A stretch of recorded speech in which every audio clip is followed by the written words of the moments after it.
Aproximadamente hicieron 200 Estamos escuchando a Sonia Leo, Gastón Ávila, de la Unidad de Homicidios los Dolosos. centinelas, que son los empleados penitenciarios que estaban en cada una de las garitas, los puestos de control.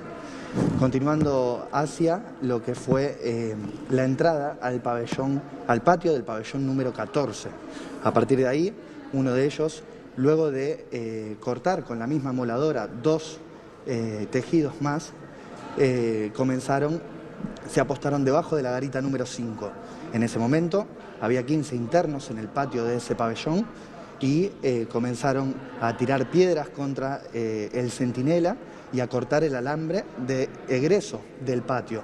En ese momento es que se procede a la fuga de 8 internos, en tanto que 7 internos pudieron ser recapturados. Sí. No, quería preguntarle cuántos delincuentes, doctor, fueron los que arribaron a Piñero.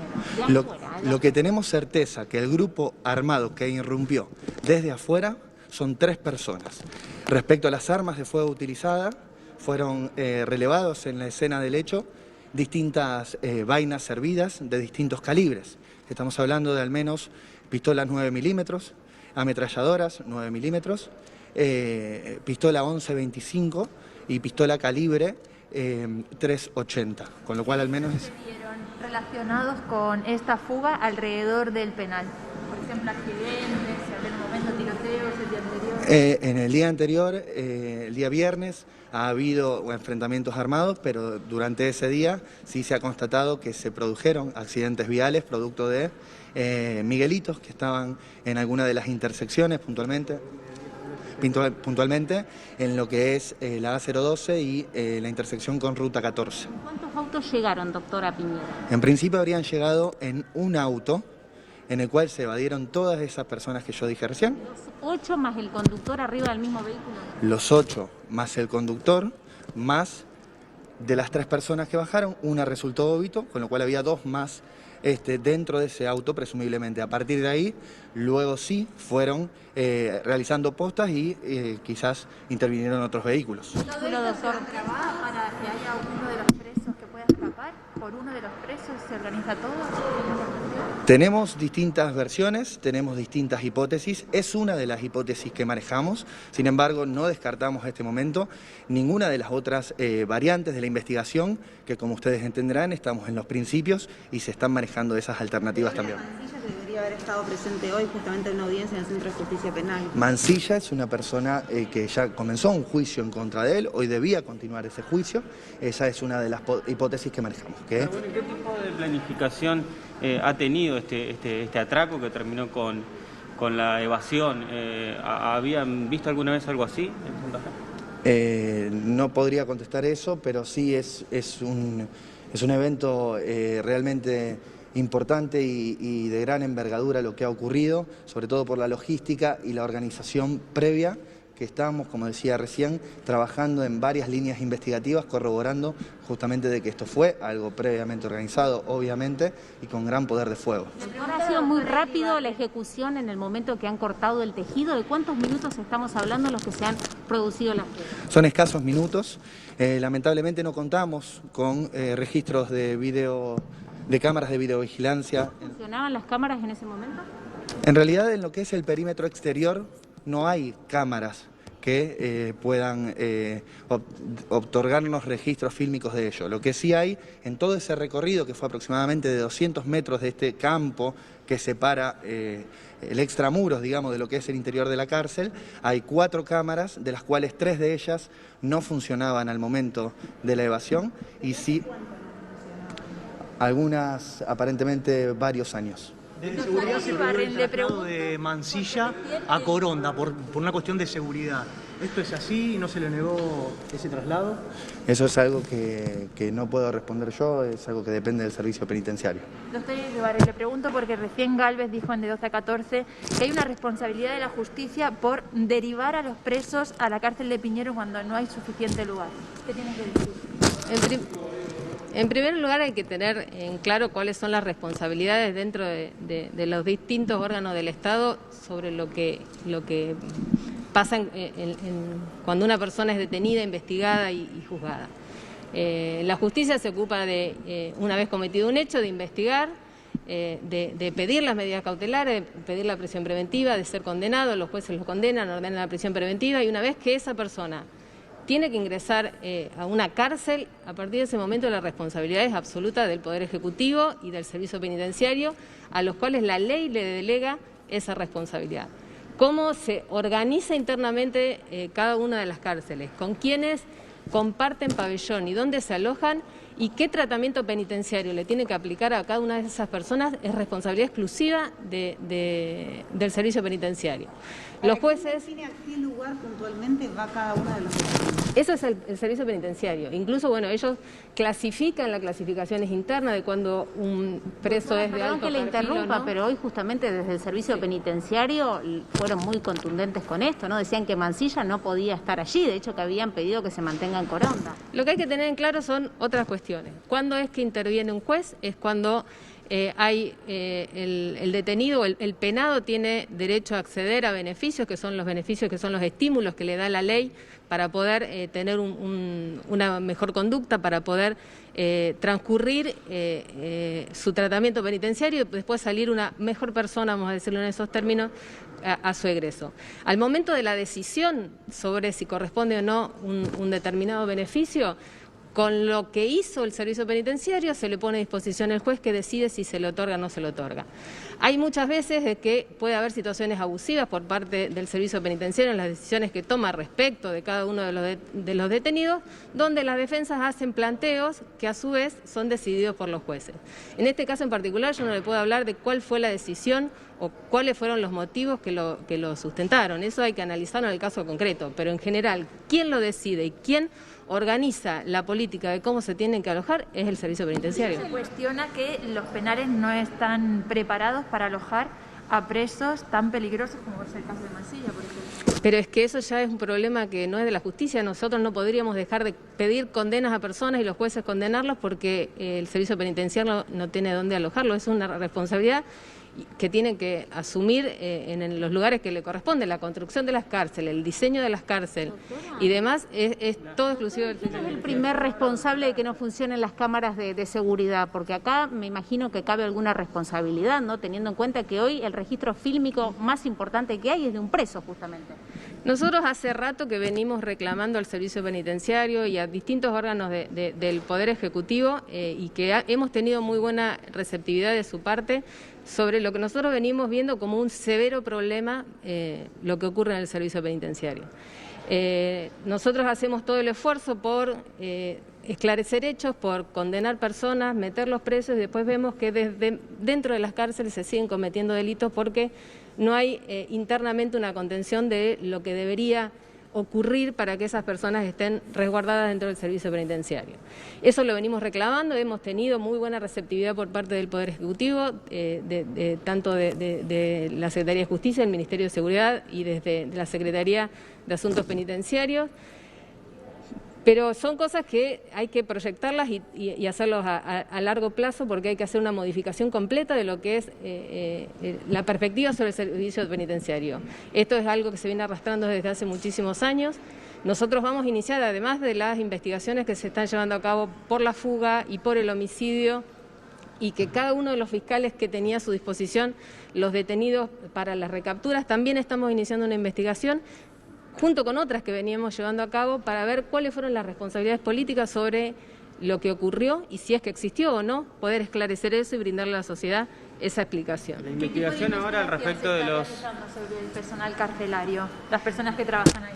Una investigación es por el homicidio, porque evidentemente el disparo tiene que haber, creemos, y eso se está investigando, tiene que haber provenido de personal del Servicio Bueno, Penitenciario. hasta ahí vamos escuchando la palabra de la fiscal regional, María Eugenia Iribarren. Recién escuchábamos también a Franco Carbone, de la unidad de flagrancia, con algunos de los datos, Sonia Leo, que son aberrantes, ¿no? Porque recién preguntábamos por las cámaras de seguridad y hoy imagínense, ¿no?, que de esta fuga que es cinematográfica, estamos hablando de cámaras de seguridad que recién lo acaba de confirmar el fiscal que no estaban funcionando.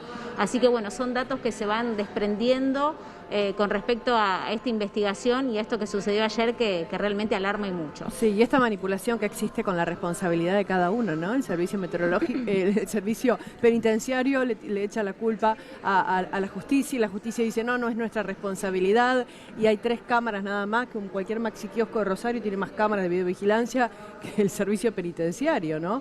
Que un penal donde hay alojados algunos delincuentes de máxima peligrosidad, claro. Aparte. Claro, Mansilla justamente es esta persona de máxima peligrosidad y hay algunos datos que no quiero dejar de darles, como por ejemplo la cárcel de Las Flores tiene 1.200 presos, cárcel que está en Santa Fe Capital, la cárcel de Coronda 1.800 y ustedes saben que la cárcel de Piñero tiene 2.100 presos de un hábitat normal que debería ser de 1.400. Bueno, ¿qué es lo que sucede habiendo tantos más presos de lo que debería haber? Bueno, este hacinamiento es también a lo que conlleva que puedan llegar a ocurrir este tipo de cosas, ¿no? Y hoy escuchábamos a los secretarios, en este caso de los que forman allí el servicio penitenciario, y decían, una cárcel de esta envergadura no puede tener tejidos, debería tener muros, ¿no? Y muchos hablaban acerca de lo que es Coronda, dicen, es una cárcel vieja, pero sin embargo tiene muchísima más seguridad que esta cárcel de Piñero. Y a medida que se van desprendiendo, Sonia, leo más datos, no podemos creer que las cámaras de seguridad no estaban funcionando, ¿no? Así que seguramente que allí también se va a poner el foco de la investigación. Y ahora están dando datos, si quieren escuchar, acerca de la persona fallecida. Justamente el fiscal Gastón Ávila es quien tiene datos para dar acerca de esta persona que murió en el enfrentamiento de disparos, que vino desde los 3 tenían armas de fuego. Lo que pasa es que dicen que en el momento en que los evadidos empiezan a salir, se les empiezan a pasar, con lo cual se multiplican también los focos de disparo.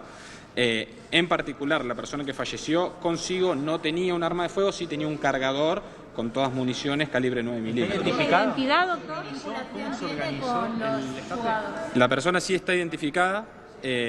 Estamos reservando el nombre porque se están llevando a cabo materias de investigación, porque obviamente está implicado en todo lo que es el planeamiento de la fuga. ¿Qué relación tiene con Mansilla esta persona? ¿Podría haber sido de la misma red narcocriminal? Eso es todo materia de investigación. Es una persona que tenía causas penales de menor y también como mayor, pero bueno, estamos viendo qué relación puede tener, no solo con Mansilla, sino también con otros de los internos de los cuales se sospecha que pueden haber participado. ¿Estuvo detenido el fallecido allí en Piñero? ¿Conoció el lugar? Eso todavía no sé a ciencia cierta. Sé que tuvo 2 causas como menores y una como mayor que no era muy grave. No sé si estuvo en Piñero alguna vez. Bueno, hasta ahí queríamos escuchar, Sonia, Leo, algunas de las precisiones con respecto a este delincuente que fue quien falleció en la fuga. Nosotros anoche estuvimos, ¿no?, justamente allí en inmediaciones, en lo que es la zona del perímetro de la cárcel de Piñero, recordemos Ruta 14 y A012. Había un importante despliegue policial, ¿no?, alrededor de las 20 horas. Había una especie de cordón que no dejaban absolutamente a nadie acercarse en las inmediaciones más estrechas, ¿no?, a lo que es la cárcel, y veíamos mucho movimiento de patrulleros que ingresaban y salían. De hecho, estas camionetas del servicio penitenciario en las que estamos acostumbrados a ver que se realiza el traslado de presos. Bueno, justamente el despliegue, ¿no?, que se veía anoche entre las 20 y las 21 horas aproximadamente era incesante, y a esa fue la hora en la que comenzaron a circular los datos de estas 8 personas, ¿no?, de estos 8 presos que habían sido evadidos alrededor de las 17:15 aproximadamente. Y con respecto a los 2 recapturados, Sonia, Leo, hay que decir que esto fue alrededor de las 12:15 de la noche, ya estamos hablando de esta madrugada, en inmediaciones de lo que es Cabin 9. Bueno, sin ningún lugar a dudas que están puestas, bueno, todas los ojos, todas las investigaciones, ¿no?, correspondientes. Por eso, bueno, hay una conferencia de prensa de esta envergadura de los fiscales. Hoy, durante la mañana también, ¿no?, hablando los representantes del servicio penitenciario, estuvo el mismo ministro de gobierno, ¿no?, de la provincia de Santa Fe. Y bueno, y se hicieron muchas críticas, ¿no?, con respecto a este penal, que debería tener mucha más seguridad que las que tiene, ¿no? Primero, lo que estaba a la vista, un tejido que llegaron y lo cortaron, y lo que nos acabamos de enterar hace escasos minutos nada más que 3 cámaras de seguridad en el perímetro de de Piñero no estaban funcionando. Bueno, estamos escuchando atentamente tu relato. De hecho, Belén, todas estas imágenes fueron generadas por el equipo de Telefe Noticias que estuvo trabajando ayer, el equipo del noticiero de la gente, y uno a esta hora puede hacer un balance de lo ocurrido, mientras vemos armas que fueron secuestradas en esa persecución y después de que recapturaron a 2, ¿no? Uno hay veces puede tener cara de tonto, pero no somos tontos. O sea, las cámaras de videovigilancia por algo no funcionaban allí en ese lugar. Y después, el gobierno, en una conferencia de prensa que también estuviste compartiendo vos esta mañana y cubriendo, anticipa que va a construir un muro porque considera que en el interior de ese penal hay presos de alta peligrosidad y que no son para estar en ese lugar. O sea, nos terminamos dando cuenta ahora que hay que hacer un muro, que eliminar toda esa zona de alambre, porque los presos son complicados, son presos pesados, que pueden escaparse y de esta forma como nunca ocurrió en la historia de la provincia de Santa Fe. Exacto, y cuando hablas de estos presos peligrosos, Leo, vos sabés que hoy nos decían que hay 200 presos de este calibre que están allí en Piñero, ¿no? Bueno, hablaban de este muro y también entre algunos de los datos que daban, que daba en este caso el ministro de Gobierno, era que en los próximos días iban a venir representantes rionegrinos para ver de controlar la inhibición de diferentes sistemas tecnológicos en inmediaciones a Piñero. ¿Qué queremos decir con esto? Bueno, que los presos dejen de poder tener un contacto tan fluido con el exterior. Que de hecho graban. Porque todos sabemos y que mandan. Esto sucede. Otros. Graban. No solo graban, Otros. sino que tienen los datos. Claro. No están inhibidos esos celulares. Porque ese preso tuvo el dato, los datos posibles, los datos, hablo de internet, ¿no? Para poder enviar ese video que nos ha llegado a la mayoría de nuestros celulares, que ocurrió, viste cómo se viralizó ese video, que es el único registro, como bien vos decías, con las autoridades judiciales, el único registro que existe, claro, porque las cámaras del servicio penitenciario no lograron captar nada porque no funcionan directamente. Así que, bueno, claro, me imagino que la inteligencia de los delincuentes habrán dicho, acá hay una rejita como la que encuentro acá en Funes, cerca de casa. Estas 3 cámaras no andan, Bueno, tan difícil no era. Y hay un camino que lleva a la salida de la ruta, digamos. Estaba servido. Me gustaría, con respecto a esto, Sonia, mira, te agrego algunos datos que decía Jorge Bertolozzi. Ustedes discúlpenme que los leo, pero lo quiero decir tal cual como lo dijo él. Dijo, estos delincuentes tenían capacidad militar, tenían un coraje mal usado, pero gran coraje al fin. Bueno, capacidad militar, uno se pregunta, ¿no? Bueno, cortaron 2 tejidos, hay que ver también esa capacidad militar en cuanto la podemos llegar a medir, ¿no? Que estaban escondidos detrás de los arbustos en la zona rural y que actuaron rapidísimo, sí, es cierto. Pero también es real que estamos hablando de una cárcel que tiene 2.100 internos, que debería tener 1.400, que hay una superpoblación y que la seguridad, sin ningún lugar a dudas, no está siendo acorde a lo que este lugar, ¿no? debería tener. El gobierno de la provincia de Santa Fe, bueno, por intermedio del servicio penitenciario, por supuesto, difundió las imágenes de estas personas que hoy están evadidas, que están prófugas. Fueron 8, recapturaron a 2. ¿Los repasamos, Sonia? Bueno, él es el menor, Ezequiel Romero, 20 años. Estaba en prisión imputado de homicidio e ingresó al penal en mayo del 2020. Segundo, recapturado. Recapturado, este es Joel Isaías Rojas, 25 años, imputado, reincidente de distintos delitos como robo calificado. Ingresó a prisión en el año 2016. Luciano Germán usó varios nombres a lo largo de sus 48 años. Puede ser Martín Alejandro Catelli o Mateo Flores Acevedo o Luciano Germán, como lo vemos allí. Este es el cabecilla. Claudio Mancilla, el más peligroso de todos según lo que indican las autoridades. Tenía un juicio esta semana, 25 años de prisión era la pena que podría tener por un homicidio doble. También le sigue otro recapturado de anoche, otro interno prófugo que fue recapturado, Sergio Cañete, de 35 años, con diferentes antecedentes, entre ellos robo calificado. Bueno, Alejandro Candia es otro de las personas, 35 años, condena por robo, protagonizó una fuga. ¿Recuerdan ustedes lo que pasó en la autopista Rosario-Santa Fe? Esa fuga espectacular que hubo, bueno, ese hombre también. Bueno, y este otro también, Daniel Piccioni, de 31 años, también que tenía antecedentes por robo calificado y uso de arma blanca. Alejandro Schmidtlein, este tiene 40 años, fue inculpado por portación ilegal de arma de guerra, homicidio doblemente calificado, se le sumó un robo calificado también y bueno, tiene algunas complicaciones con la justicia desde hace ya más de una década. Su segunda fuga de un penal, este hombre. Y esto es lo que vemos de anoche, cuando recapturaron a estas 2 personas que recién mencionamos. Belén, te quería consultar, hay una mujer rubia detenida.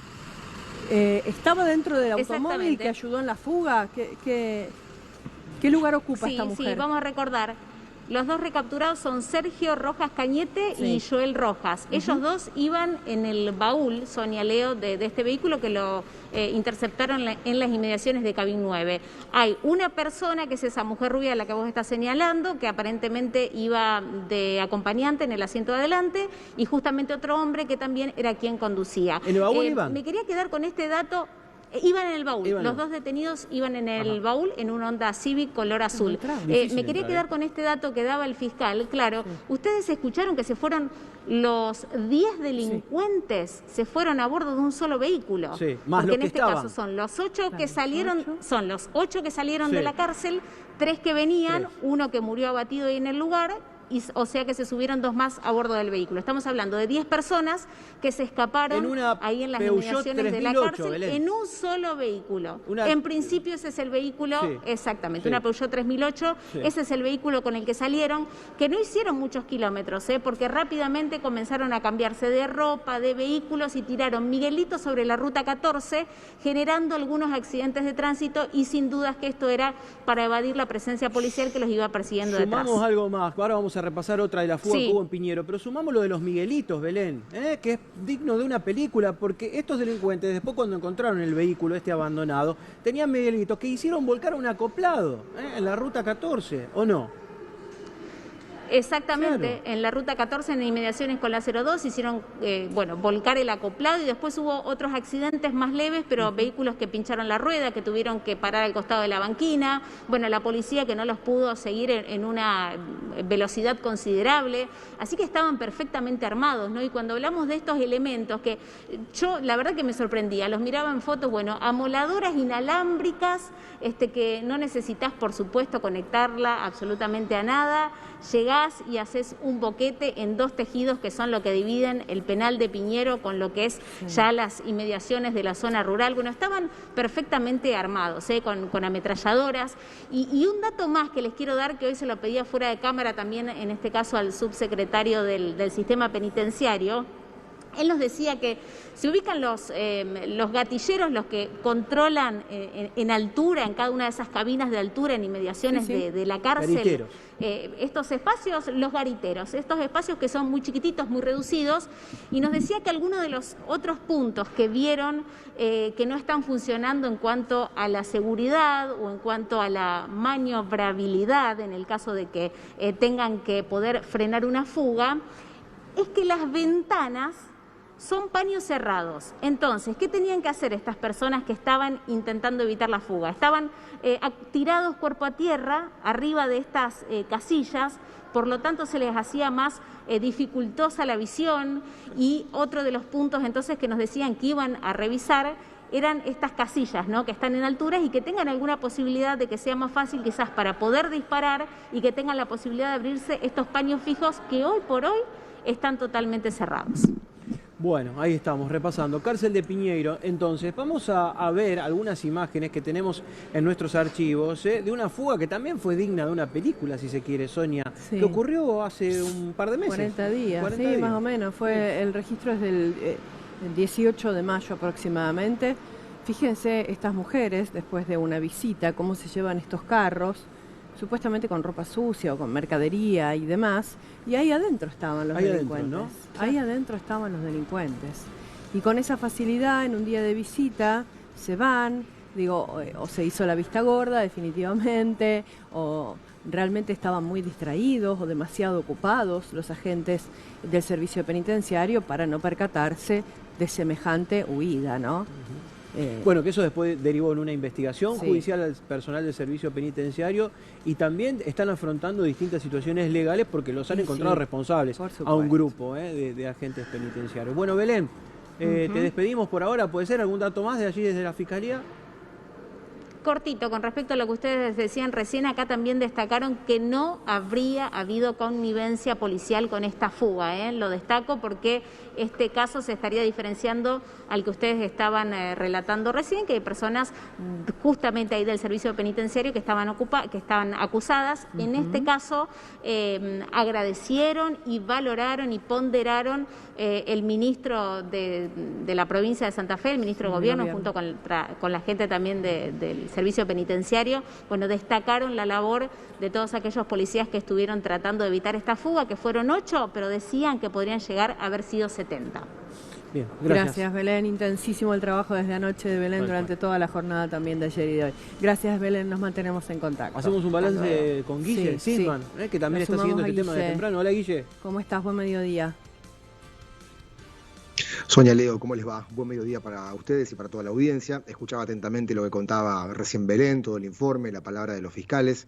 Y la primera reflexión que surge es qué nivel de precariedad, qué vulnerable el sistema penitenciario de Santa Fe. Belén contaba recién que pudo haber sido mucho peor, 70 los internos que pudieron haberse escapado. Y esto pudo haber ocurrido mucho tiempo antes, porque estamos ante un sistema muy endeble, que lo contaba la fiscal Iribarren.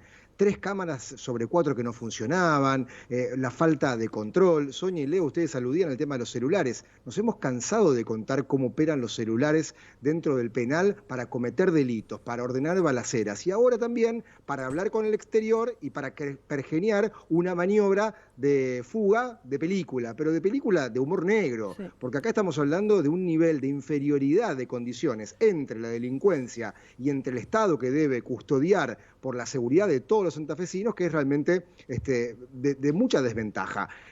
Hoy el titular del servicio penitenciario decía, hay una superpoblación en Piñero muy significativa, que después termina redundando en este tipo de situaciones. Fíjense los datos, hay entre un 40 y un 50% de superpoblación carcelaria. Redunda después esto, Sonia, Leo, en todos los problemas conocidos.